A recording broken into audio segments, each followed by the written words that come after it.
Hey guys, so we're moving on to a different way of solving a system of linear equations using what is called the elimination method. The first one that we're going to talk about, or the first one that we're going to describe, is the elimination method with addition. Okay? So in the first example, so when your elimination method, what it really means is you're going to eliminate or get rid of one of the variables. What you're really doing is getting rid of one of the variables so that you can solve for the other. So you're getting rid of one variable. Okay? So in order to do that, what you have to do is you have to get it so that one of the variables will be canceled out when you add the equations from top to bottom. Okay? So if you notice your two equations here, if I were to add these right off the bat, notice that my y's are going to cancel out. One was positive and one was negative. So y minus y is 0. So this is a perfect setup for an elimination method because I already eliminated one of my variables. Then what I'm going to do is just add the equations with what I have left. 2x minus 5x is negative 3x equal to 10 minus 19 is negative 9. And then I'm going to solve. Divide by negative 3 on both sides, and x is equal to 3. I have already gotten one of my answers just by adding the problems from top to bottom because the y was gotten rid of. The y was eliminated, okay? Then, just like the last one, all I need to do now is I need to take this value for x and plug it back into either one of my equations. So I'm just going to plug it back into the first equation because it looks like the simplest. So when I do that, I get 2 times 3 plus y is equal to 10. 2 times 3 is 6 plus y equal to 10 minus 6 onto both sides. Y is equal to 4. So my final answer here using the elimination method is 3 comma 4 as a solution to this system of equations. Now that was an easy one. When you're doing the system of equations using elimination, in this next one, you're going to notice that you're going to have to make it so that one of the variables can cancel out with the other. Okay? So if you notice in the first example, you have two equations with the two variables x and y, and you need to be able to cancel one out. So what I noticed is I can make 3. 3 is a multiple of 9. Okay, so I can make 3 into a positive 9y or a negative 3 into a positive 9y in order to cancel out the y's. And this is how I do that. What I'm going to do is I have to multiply the entire equation by a negative 3. Because if I multiply a negative 3 times a negative 3y, that will get me the positive 9 that I need in order to cancel them out. So when I do that, I get I have to multiply this negative 3 into all three pieces. So negative 3 times negative 5 is 15x. Okay? Negative 3 times negative 3y is positive 9y equals negative 3 times negative 16 is positive 48. Okay? So now what I'm going to do is I'm going to copy down this equation up top right underneath my other equation that I just made because I want to be able to add these from top to bottom and cancel out one of my variables. So right now underneath I'm just going to recopy this down. Negative 2x minus 9y is equal to 17 so that I can solve. Now what I'm going to do is I'm going to solve. Notice that my y's now can cancel out, so I got rid of them. 15 minus 2x is 13x, and 48 plus 17 is 65. I'm going to divide both sides by 13, and I get x is 5. Okay? Just like in the substitution method, I'm going to substitute it into either equation. So for this particular one, I'll probably just substitute it into the top equation. And let's see what it looks like. So if I substitute this in for x in the top equation right up here, then I'm going to do negative 2 times 5 minus 9y is equal to 17.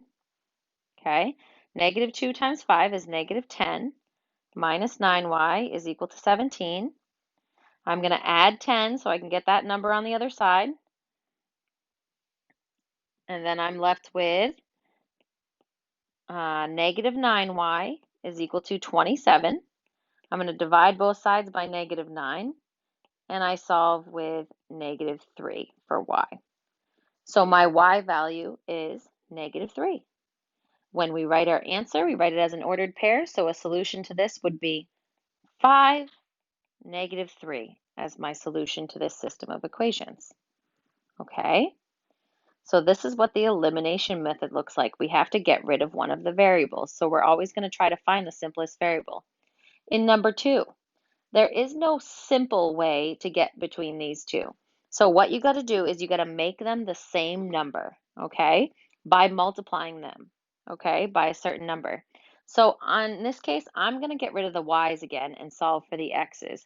And I know that I want to make, since one of them is positive and one is negative already, then I know that I'm just going to make them into 12 because 4 times 3 is 12. So if I want to eliminate the y's, remember I am focusing right here, 3y and 4y, and I want to make one of them positive and one of them negative of the same number, okay? So in order to get them to be 12 and negative 12, I'm going to multiply the top equation by 4, and I'm going to multiply the bottom equation by 3, because that will get me the 12 and negative 12 so I can cancel out or eliminate my y's. All right, so let's rewrite our equations, and we'll rewrite them over here. Remember that 4 has to apply to every piece. So 4 times 4x is 16x. 4 times 3y is 12y equals 4 times negative 1 is negative 4.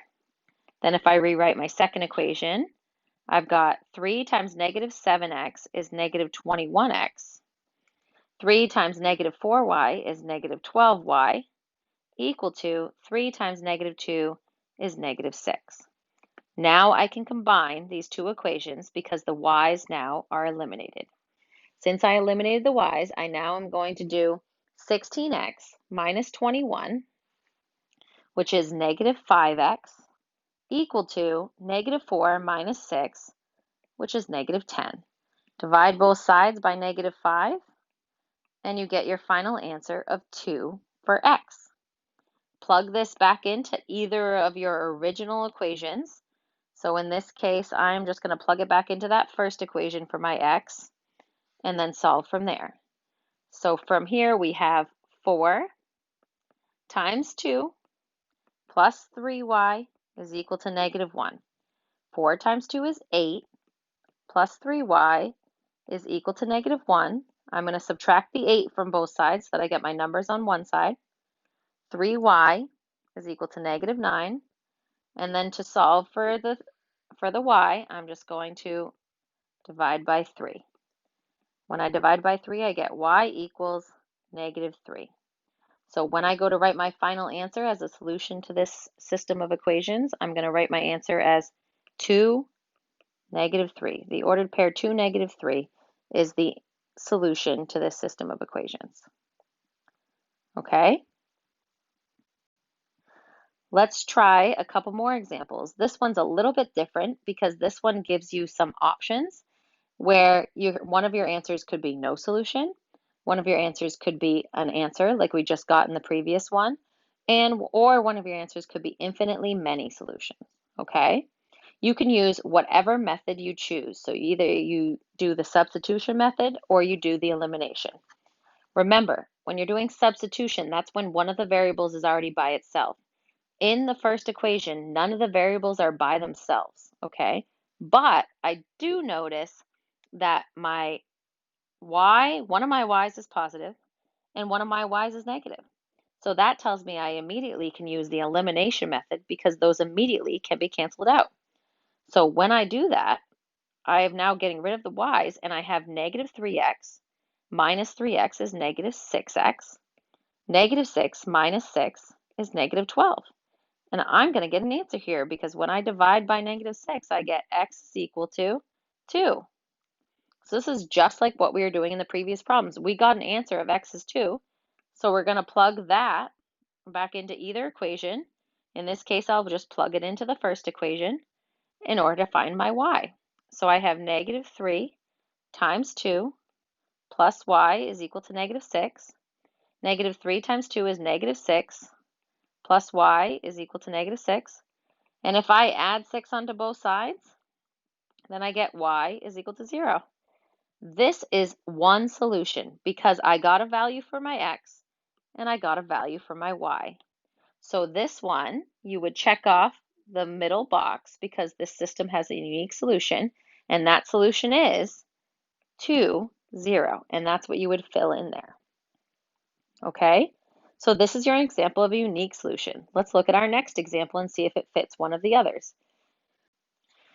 In our next example, we have that one of the variables is not by itself yet, but it is very close. So we could use the substitution method to solve this. And what I'm going to do is I'm going to just turn this equation that's on the top, and I'm going to turn this or change this equation so that it is x equals, so that I can substitute it into the other equation. Okay, so watch what I'm going to do. I have the original equation is 5x is equal to negative 5 plus y. And all I'm going to do is I'm actually going to solve for the y instead of the x. And I'm just going to add 5 to both sides. So then what I get is y equals 5x plus 5. Okay? Now that I have one of the variables by itself, I can take that value for y, 5x plus 5, and plug it into my other equation for my y value. When I do that, I get negative 5x plus 5x plus 5 is equal to negative 5. Then what I'm going to do is I'm going to combine like terms and watch what happens. If I combine negative 5x and 5x, I get 0. They're gone. Those are gone. And then I get a final answer of 5 is equal to negative 5. Is that a true statement? No, it is not. That is not true. When you get a not true statement, your answer to this is no solution. So when your statement comes out to be 5 equal to negative 5, which is not a true statement, then your answer is no solution. Okay? Let's look at number 3. In number 3, we have negative x is equal to 4y minus 8, and then we have x plus 4y is equal to 8. Since my x is almost by itself, I think I'm going to use the substitution again, and I'm just going to change that first equation. So I have negative x is equal to 4y minus 8.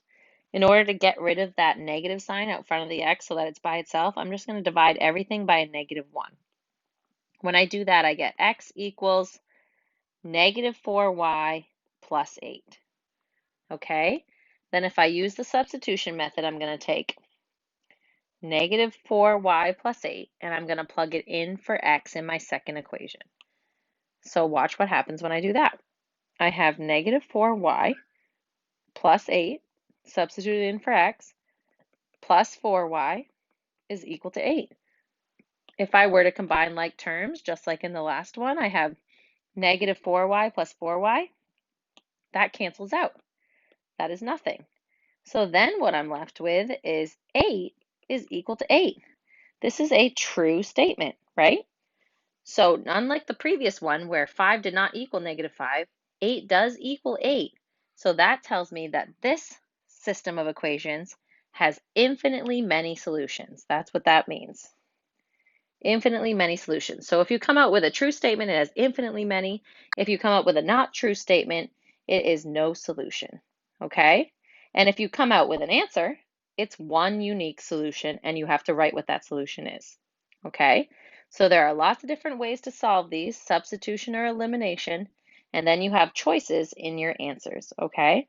So take your time with these, use as much scrap paper as needed, and let me know if you have any questions. Good luck.